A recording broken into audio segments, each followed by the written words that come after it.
Welcome back, everyone, to the Unified podcast. And I'm here today with a good friend who we were just saying that many of you won't know who she is, which is crazy because I feel like a lot more people know about you than you realize. Okay. But this is Ashley. Hi, guys. I'm Ashley, so happy to be here. An issue with me and Ashley is that I spell your name wrong a lot. Aaron does spell my name wrong a lot, which is baffling. I think because it's my phone, though. I don't know that because I spell my name the most normal way to spell Ashley in the entire world. And we've known each other 4 years. How do I spell it wrong? What do I do? I go Ashely instead of Ley. Ashley. Yes. Both work, I feel like, but I'm spelling it wrong. That's Totally. the main point. But it's like not like, oh, haha, you're spelling it wrong like this girl I kind of know. It's like, oh, like I see you every day of my life for years. Yes. Okay, let's stop there and explain why I see you every day. Yes. You are on staff. I'm on staff here at Grace. At Yes. as our next gen admin. I am. But yeah, you kind of run the show for a Thanks. lot of our ministries, and Unified being one of them. So Yeah. yeah, we're gonna chat. We're going to chat. This is you would think it's How long have you been on staff? Oh, okay. So it is a get to Yeah. know me. I was going to say it's a Little you think bit. it's Come get to on, know how me. long But have you been I've on been on staff? staff I'm going to my third year, How long have you been coming to this church? like 5 years. 5 years. And when I first started coming here, I came to Unified because my friends were friends with Aaron. And they were like, Yes. come check out this thing that our friend Aaron is doing. And I was like, okay, whatever. And I was involved at another church. There And wasn't then- many people then. Yeah, there wasn't many people at Unified. Like, I'm trying to think the number when 100 maybe? less Oh, when I really? came. Oh, yeah. And then you were very much like, you have to come here and serve. And I was like, Yeah. no, thanks. And then finally I did. Hmm. And then I got my job here and it was awesome. Yes. So, You're from Portland. from Portland, Oregon, home of Which rate Portland out of 10 to grow up in? where I grew up was awesome. Let's just say that. Yeah. I live an hour from the beach, 45 minutes from the mountain, and 20 minutes to what, when I was younger, was a really cool downtown. So kind of awesome. And I live on the So river. you liked it. So I liked it. But being in Portland, Yeah. like a 3 out of 10, maybe a 4. But I'm also like not that vibe. Portland's whole Yeah. vibe is like weird, and I don't like that. Yeah, you don't like weird things. I don't really like weird things. You hate like sci-fi movies. Oh my gosh. Like, my worst nightmare is if you look at me in the face and you're like, let's watch Lord of the Rings. Please do not. Or Star Wars. Or Star Wars. Don't like weird stuff. So, Okay. Portland's whole theme is keep Portland weird. Like, we have a whole, like, giant don't building like that that. says that. And I'm like, Okay. okay. Well, what do we want to talk about? Well, today we're talking about you, which is Okay. hilarious. But I think it's a little weird, but we're gonna. I don't do know. it. I think people need to know more things about you, just like random things. Okay, let's do it. So let's do it. So I have questions for you. Okay, go. And I want you to answer them. Okay. Let's do it. Can you tell everyone where you're from, and not just the country, but the actual place you're I from? really feel like everyone knows this. People think you're from London a lot. Yeah. Okay. I'm telling you, like, the actual place. Okay. Well, yeah, I'm not from London. No. London is the capital city of the country I'm Yes. from. Yeah, it's like you being from Portland, and you go move to a different country, and they're like, "Oh, are you from Washington D.C.?" And it's like, no, that's just Yeah. the capital city. Yeah. But I mean, England is a lot smaller of a country than America, so it's Yes. a bit more. But you're so far understandable. away from London. But I lived in a city called Preston, which was a small city in between Manchester and Liverpool, which was about 4 hours north of London, Okay. which is a long way in England. Yeah. Like you could probably drive from the top of England to the very bottom in 10 hours. But you wouldn't. Like, people in America drive to anything. Yeah, but that like there is like Yeah. that's really far. I had a friend in high school that moved from the city we were from to London, and everyone's like, "We're never gonna see you again," That's crazy. and we didn't. Yeah. Crazy. Okay. And so then you moved here to South Carolina when you were how old? I was 16 when we left England, moved to South Carolina in a really small town where everyone had lived there their whole life. Crazy. And now we've Lived there talked for a year and a half. Yeah, we've talked about, and you've said this before on stage in the podcast, like Yeah. ministry shifts and like culture shifts, like within the ministry world. I want to hear about what was like crazy for you when you were 16 years old in South Carolina, like Bible Belt, Southern, small I town. mean, crazy stuff that was just immediate culture shock in like fun ways. Yeah. Was wait, you get free refills Yeah. on soda. That's not a thing. Yeah. No, it's not. Corn dogs. Never heard of one of those. When Dan asked me, "Do you want to go and get a corn dog?" I was picturing like a hot dog with like Corn corn around it. Yeah. And I was like, this place is weird. And then the portion sizes, I was like, what on earth? I can't eat all this. Yeah. Those were like funny things at the beginning. Yeah. Also that you can drive at 15. What? How old do you have to be in England? 17. Wow. Crazy. But you can drink at 18. Yes. Where that was mind blowing to me. I was like, you can drive at 15? Yeah. But you can't drink till you're 21. Did people think you were cool or weird because you were from there and you had an accent? I don't know. I think I was just so like not into South Carolina that I didn't really like many people. Yes. I had like 2 friends by choice. Just because I was 16. I was still very frustrated that we weren't in England anymore. Yeah. You're angsty probably. But I got annoyed at people a lot. Yeah. I think I adapted my accent solely because I was sick of people being like, "What did you say? Say that again." I'm like, no. So I switched it. You switched it. Crazy. Okay, I want to know. You live in America. Yes. What things, and you have 2 children. I do.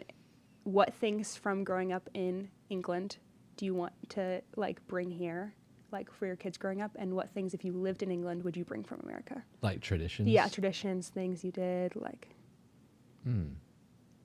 Oh, you said you asked what I would bring from here to there, And what you'd bring from there to here. I want to hear both.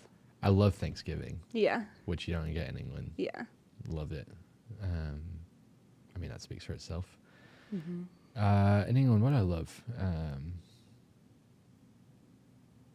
it's a lot of things, but I wish I could bring the chocolate over here. Yes, you do. The chocolate is better. Which, speaking of, you were in London I was in London. a few months ago. Had the best time there. Traditions wise, there's this one on November 5th called Bonfire Night. No. Which is like a nationwide holiday.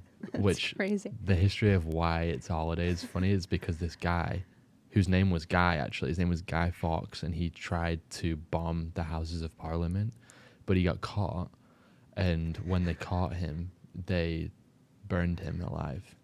And so now there's this holiday of like everyone does bonfires, and the history of it is that you would put like a wooden figure in it, and everyone would do fireworks. But now it just like everyone kind of left that history, and now it's just a night where everyone does bonfires. So it's at night. And You don't fireworks. like the day off. Yes. Okay. I mean, I said it was called Bonfire Night. Oh, night. Totally.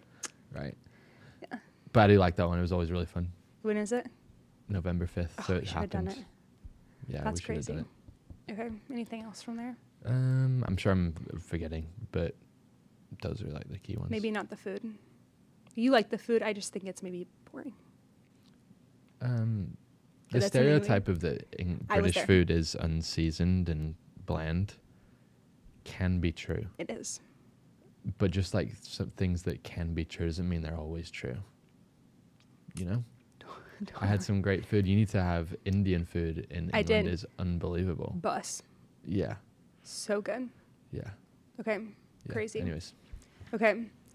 Did you even know, like, if you moved to South Carolina, did you even know what states were? Like, did you, like, I mean, I don't know. Like, I don't really know the ins and outs of what is in England. Like, I make fun of people here of not knowing much about yeah. Europe and England, but I'll just be humble for a second.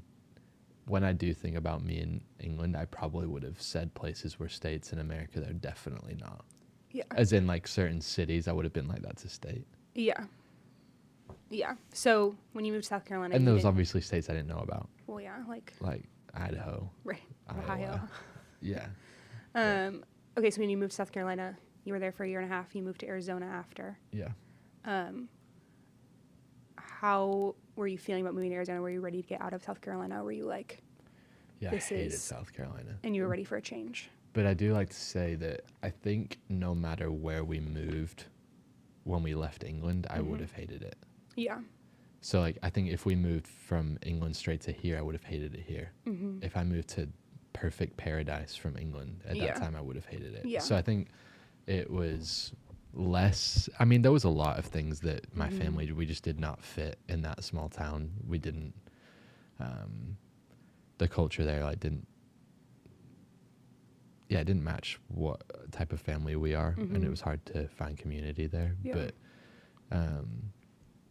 I was ready to get out, and when I heard that we were moving to like a bigger city, quote Mhm. unquote, I was happy just because I Yeah. knew it was going to be more my type of people. And by my type of people, I mean different kinds of people Mhm. is what I do better around. Yeah. So yeah, I mean, I'd never been to Arizona when we moved here. Like when we moved here, that was my first time here. Crazy. So it was more so, this is what my parents said we're doing. Mhm. I'm going to trust it. Mhm. And I liked it from the get-go here. Do you think because I'm around your family a lot and you guys are very Mhm. close and you've never not lived around them, Yeah. do you think because that was the culture in South Carolina, it was so different from your family, that's what made your family really, really close? Or Yeah. were you guys already like kind of had that vibe I mean, we were before? close, but we were close in England, but we were also younger. Yeah. So it's also like me and my siblings, the big growing up we've done was Mhm. in the midst of leaving our whole family behind. Yeah. So it caused us to be really, really Mhm. close. Because now you guys live with all like 10 minutes of each other, I feel like, We all live pretty close. Yeah. and see each other a lot. So I think it's just natural. Like when Mhm. you leave everything that's normal to you and not know a soul, you're going to get really close with your family and really Yeah. watch out for each other. Yeah. So That's awesome. That's awesome. Okay, when you moved to Arizona, you were 18. yes, 17? 18. You didn't go to college right away. You went to like a community college. Yes. And your plan was to do what? My freshman year, I went to community college. I wanted to work with athletes, preferably in the basketball world. That was Mhm. my dream, to either be a physical therapist for an NBA team or some kind of physical coach Mhm. for high-level athletes. That was my dream. And I think that's a huge misconception about you because I think people think because your dad Mhm. has been a pastor like your whole life, that that's always what you wanted to do your whole life. Yeah. And you just wanted to follow in his When I footsteps. still think of that dream, I'm like, that honestly sounds more fun than what I'm doing now. Okay, I don't think. But I know but I know this is my calling and I Yeah. love it for that reason. Yeah. Like I know that that's not going to happen Totally. because it's what God has Yeah. put me in, but Yeah. yeah. I do think people think that a lot of, if you don't know, Des Yeah. is our lead pastor here and that's his dad. Mhm. And people think you just wanted to follow that your entire life. But you didn't at all. No. When, you've talked about this a little bit briefly, when that shift for you, and we don't have to tell the story because I know you told it like on Thursday, but Yeah. when that shift for you happened of you're like, okay, I want to be doing ministry, were you right away like, I want to do this vocationally, I have to go to GCU and do this? Or were you like, did that process take a long time? I think when I realized, okay, I'm going to go after this life of being a pastor, it was,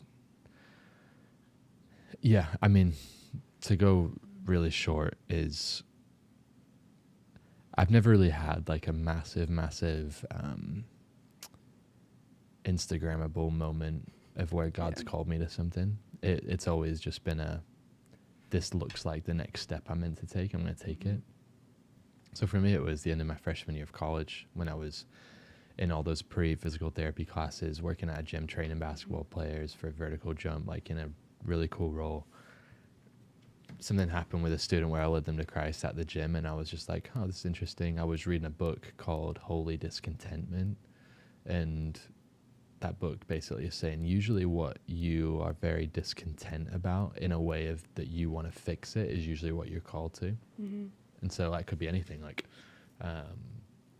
people go into like fashion design and clothing brands because they don't like what they have, like they want to make something that they want to wear. Mhm. So that's like a discontentment in a way that they want to fix it. Or people want to go into the healthcare side of things because they want to be a difference in that way. Maybe it's because they had a bad experience in a hospital. Now they want to be a good doctor or a good nurse. Like So that was the examples, and when I was reading it, it just very much felt like what I'm discontent about is that a guy I'm training at this gym told me he read the whole entire Bible and thought it wasn't for him. And I was like, okay. That made me more discontent than someone who wants to be a Division I basketball player but can't jump high enough. And so I was like, okay, I'm just going to go with it. Told my parents, and the next step was I'm just going to transfer and go to GCU and study Christian studies. And that was that. Like, I didn't have this big, like, this is what I want to do. I know I'm going to do a college ministry, and I know it. I want to see it get like this. It was just one step. And that's all my life has been with God, is that it's one step. And I think it's because he knows me best and knows that actually big, like, this is what's going to happen in the next 10 years doesn't excite me, because I'm very much a what about right now. So okay, that leads me to my next question, because we get a lot of, we have so many students that want to pursue full-time ministry. They're at the end of their college career. They don't really know. They're in this place of, okay, I've studied Christian studies, I've studied biblical studies, I want to go into ministry. How do I even know where God's calling me to, and how do I know, like, what the next step is? And you went to GCU, you finished your degree, and you were looking for jobs. You actually got offered a job in California and went through the whole interview process. As something that, like, excites you, is something that you wanted to do. You ended up saying no. Can you walk me through that process of why you said no, your discernment in that, and, like, how should college students know how to do that? Something I decided when I was a sophomore in college, that I was in a small group, and my leader was amazing, and he had this moment where he had us write down what are characteristics that you want to have, and you can only write 3 down that you want to try and hold on to the rest of your life. So it's like, so that eliminated the thought process of this is what I want to be right now. It was like, what are 3 things that I'm going to try and be held to the rest of my life? And I really only remember one that I wrote down, and it was faithful. And so when that opportunity came, I was actually a junior at GCU, so I still had another year. Where this girl that I used to be friends with at GCU, who moved to California, randomly texted me, and she was like, hey, my church here is hiring a high school pastor, and I put your name in. And I was like, okay. So she was like, if you're open, like, they're going to give you a call. Gave me a call. I went through their whole interview process. They flew me out there to speak. It was in San Clemente, like Orange County area. I mean, gorgeous. Beautiful. Right? Like, it's like the ideal place to live. I was single. I didn't have anything that was, like, tying me down here. It was just like, okay, school, the church offered to pay for my senior year of college to finish it, to do it all online. They told me they would pay for my master's to go and get a master's degree. They said they'd pay for my housing for the first year of me working there, which, in San Clemente, that's insane. Right? They offered me a great salary. I had 0 ministry experience. So it was like this, like, you could look at that and be like, or people would be listening now and they're like, oh, it's because you did this. They were like, really wanted you. I'm like, I don't know why they wanted me. Like, I genuinely had 0 experience. All I had was that I've been going to GCU for a little bit, and I was a small group leader in our youth ministry here. That was it. And so I was like, this seems like God's opening a door. I had my mom saying that to me. She was like, this seems like God is just saying, this is here, ready for you. And that's where it comes back to that word, was something about me that I really, really, really want to be known for when I die, is that people were like, this guy was faithful to what he committed to and saw them through. And that's not me being like, God can't change me or God can't redirect me. I'm not saying that. But if I don't feel like God is full on saying, no, I know you said you're going to be faithful to this, but I am taking you here now. If it doesn't feel like that, then I'm staying with what I'm doing now. And so in that moment, I was just, after I got offered it, I was just like, yeah, this looks perfect. But I just feel like I'm not done in Arizona. I need to be faithful to that. And so I declined it. But that's why I think you need to remember that calling does not mean career choice. I talk about that all the time. Your career choice can be a career choice. and you have a greater calling than that. Does God call you into your career path? And a lot of times, yeah, of course. But in that moment, I didn't feel like I was saying no to my calling, because I knew my calling wasn't bound to me taking this job. And I very much felt the freedom from the Holy Spirit in that discernment time. I was almost 22 when that happened, of where I didn't feel like God is saying no, stay in Arizona or go to California. It very much felt like this is a good or a good, and God is going to go before me on either one. I felt like I had that choice, which is crazy to feel that way. And I was like, no, I'm just going to stay here. And a lot of things has happened since I've stayed here, which you could say that that's God. Yeah. But do I think that if I went to California, then that meant that nothing good would have happened there? No, I think a lot of good would have happened there. But this is what I chose. And it's to be faithful. So that's why I'll be doing college ministry here at Grace until I feel like that word of faithful to here is done, and now it's to be faithful somewhere else. So, Yeah, that's awesome. You talked about, well, originally your vocation wasn't going to be ministry. Yeah. But that does not mean you weren't going to do ministry in your Right. life. Right. What's the advice? I think a lot of people who see ministry and see the church and like see that we're called to make disciples Yeah. immediately pair that with vocation. Yeah. What would be your advice to people who are wrestling through that and almost have the misconception that the only way they can do ministry is vocationally? Yeah, that's a very small, and I get it and I understand it, but it's a very small American mindset. Whereas, yeah, again, growing up in England, our church was amazing in England. We probably had 2 or 3 paid people, and only one of them was full-time. That was my dad. Like, it's not a thing.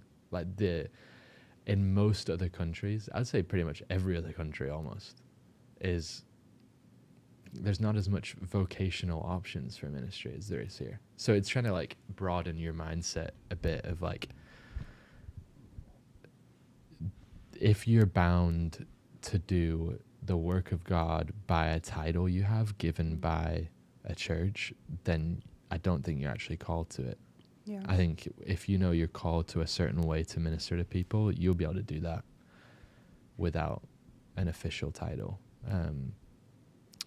Yeah, and I know many people who would say they have a call to ministry and they've never had a staff role paid by a church. Yeah. But That's what their calling is. And they say that their calling is to this type of ministry, and the way they earn money is said other way. Yeah. So I think from like, but everyone's listening like, yeah, but Aaron, you pursued it vocationally. Sure. Yeah. But what I knew I had was that I had a deep, deep love for the local church, and I wanted to pour my heart and soul into a local church. And a way that opened up was for me to do that in a way that I'm paid to do it. But also, after I graduated high school, I wasn't doing that. I mean, after I graduated college, I wasn't doing that for almost over a year. So I got my degree, and I was working at a school, which I felt like I was actually doing a lot of ministry there. So, yeah, hope that answers the question. That's great. Okay, my next question is, I think another misconception, I guess, of like your ministry and what you've done. And I don't know if it's a misconception, but it's just a lack of like knowing, is when you started this job, there's no college students at Grace. Yeah. And now, like, boom, it's crazy. The Lord has like worked a lot in that, and we've seen that like every week now that we have so many college students on a Sunday and on a Thursday. But that just didn't just happen in a blink of an eye. And it goes back to your word faithful, that had to have a lot of faithfulness from you. Tell me more about that beginning process and your process with the Lord of like, okay, God, I'm starting this thing. I don't know like what this looks like, but I just want to follow you in that. What did that look like? What, in starting the college? Yeah, in starting college ministry.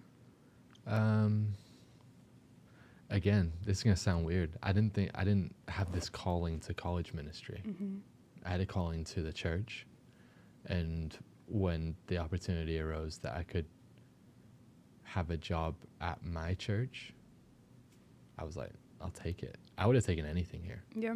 So when it came up for me to come on staff as high school and college pastor, I was like, yeah, let's do it.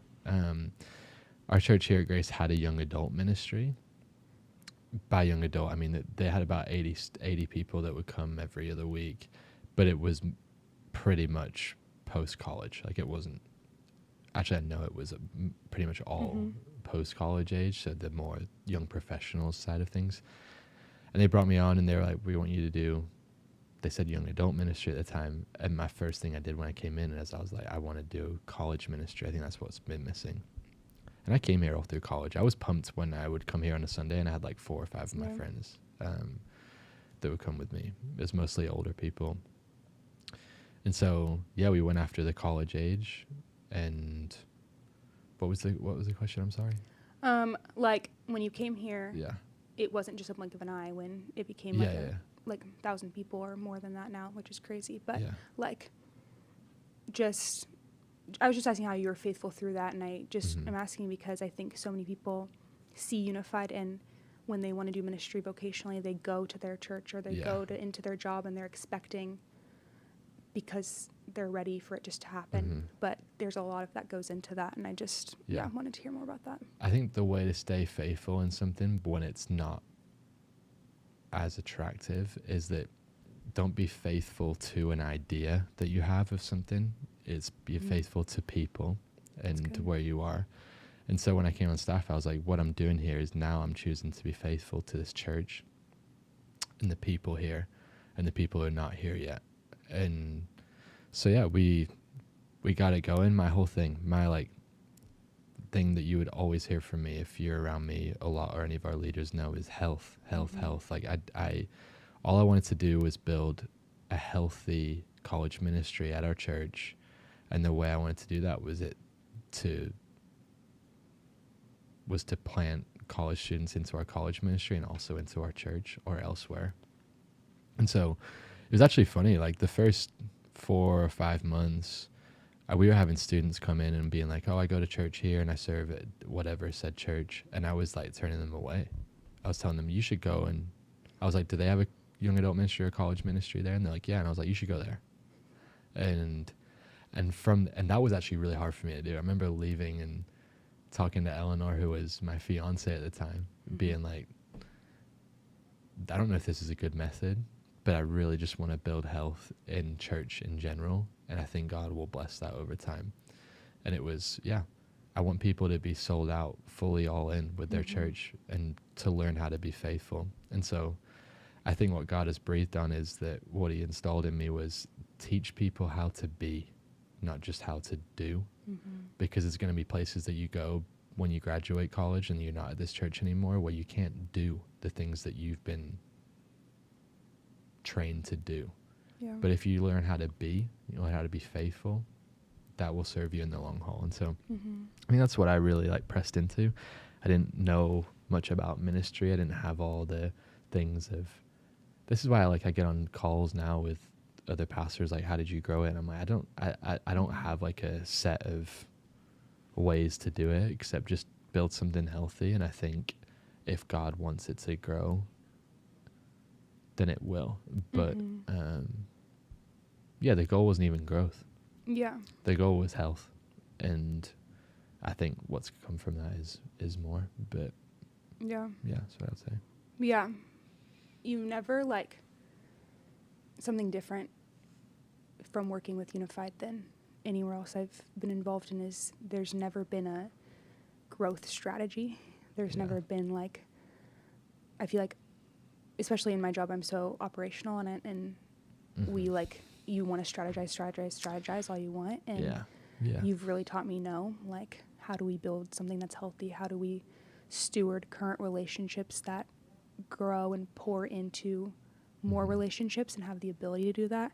And so, I just think I laugh when people ask us opinions on how to do stuff as if we're going to give them a plan or a strategy, because that's just not what it is. So, that's why all I say to people who are trying to build ministries is, and you want to learn from what we've done, it's not learning what we've done, but you can come here and catch the culture. And if you can catch the culture of this, you'll see why it's grown. And it's a humbling thing, because churches want to learn how to have this growth strategy so that they can say how they did it.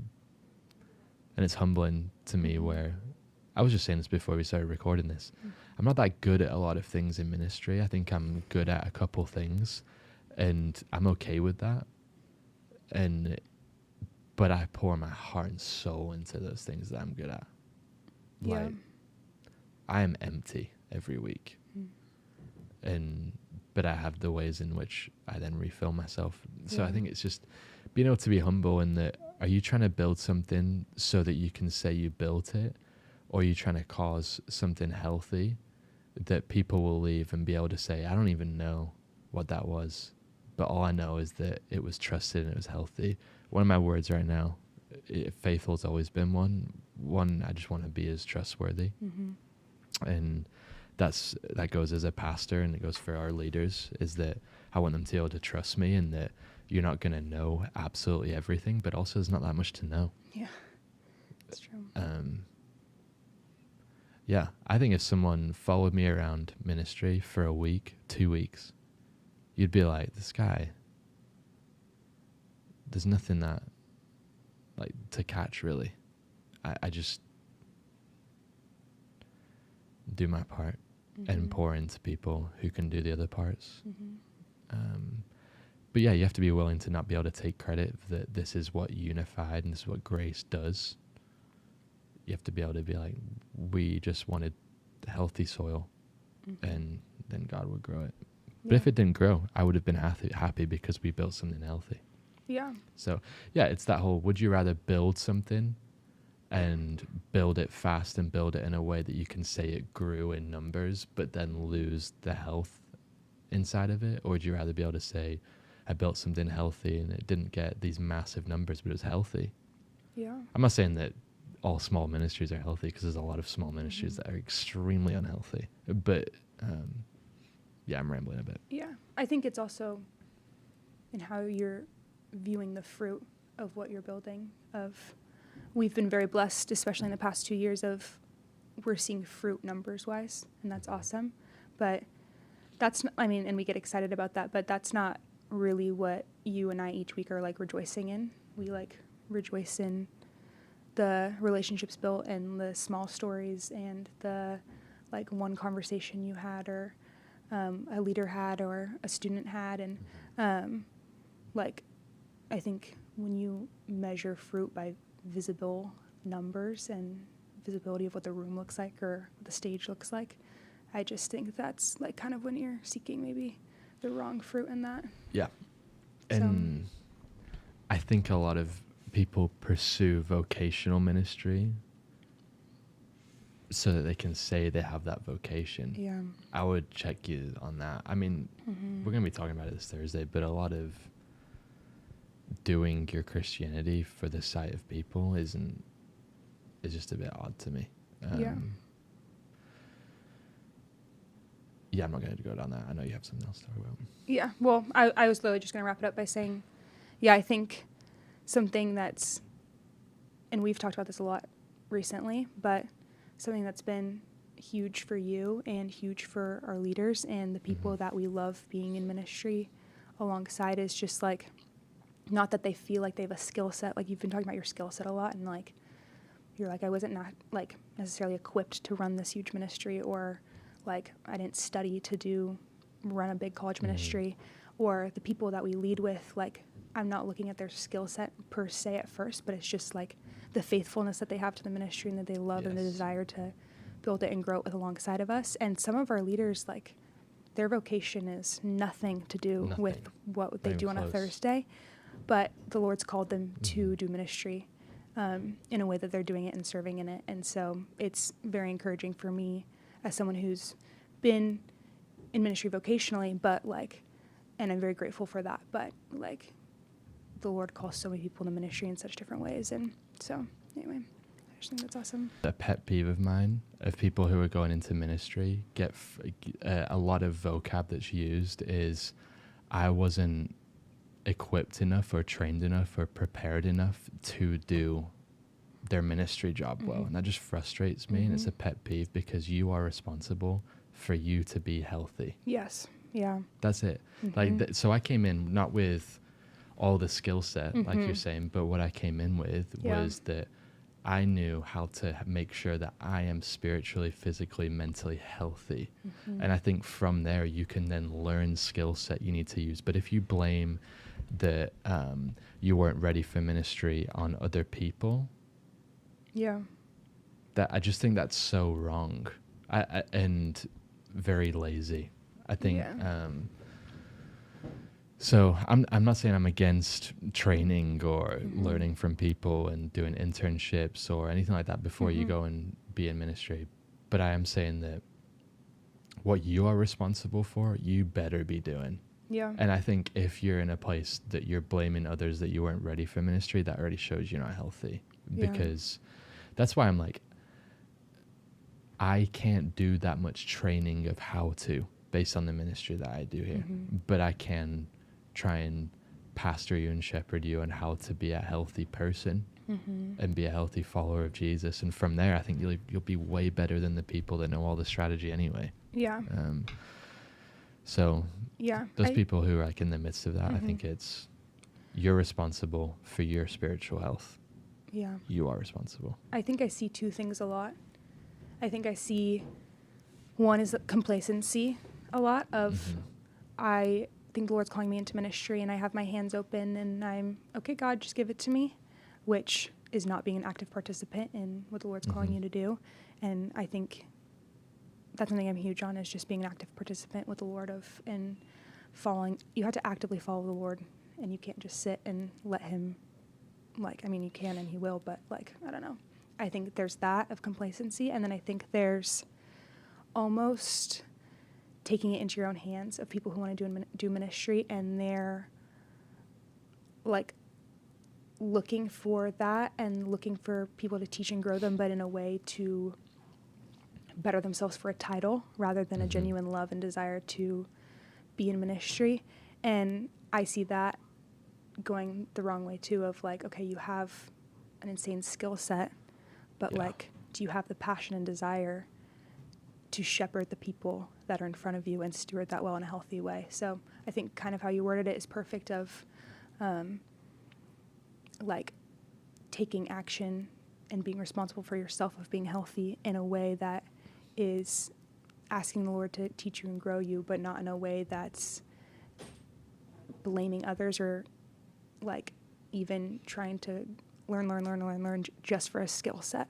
Yeah. So what if you learn all the things of how to do ministry well and then it doesn't go well?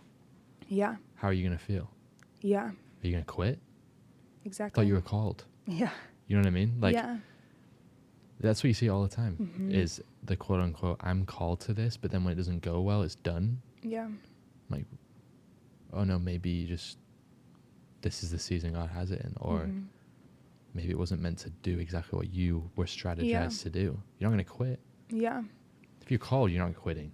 That's and so if God's called you to something, you do not quit. So your responsibility is to make sure that you are spiritually healthy and mentally healthy and physically healthy in a way that you will not quit. Yeah. And this is coming from someone who wanted to quit 2 years ago. Not I just not fun anymore. I was no, I think I'm a few hours away from setting up a meeting saying I'm done. Yeah.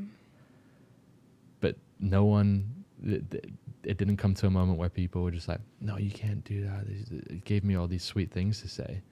It was a moment between me and the Lord, which was I think you need to kind of put your big boy pants on and get over yourself. You're called to this. You're going to be okay. What do you need to do to get in the right headspace? And I did it. But if you've bound yourself so much to this is how I've been trained to do ministry, and then it doesn't go that way, then you've trained your mind to think that if it doesn't go the said way, then you're not actually meant to be doing it. That's how college students frame things a lot. If obviously God's closing this door because it's not going well. What?